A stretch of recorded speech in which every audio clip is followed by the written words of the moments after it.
Question 23.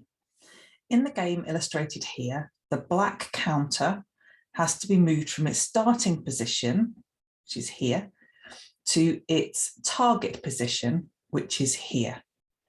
The aim is to achieve this in the smallest number of moves. To make a move, you have to choose one of the 15 marked lines as your mirror line and move the counter to the position which is reflected, which is the reflection of its present position in that mirror. What is the smallest number of moves required to meet the target position?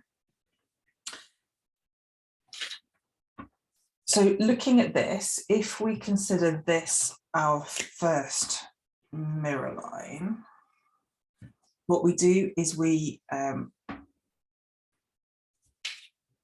will reflect this into this space just here.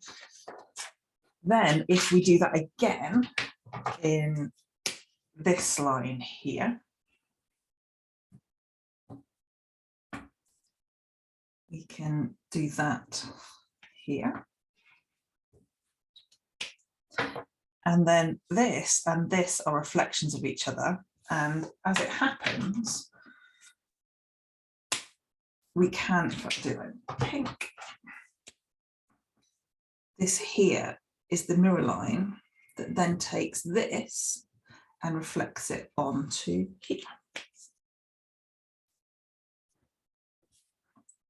1, 2, 3. This is the minimum that you can do to get from here to here. There are other ways you could have done it. This is one example of 3 reflections.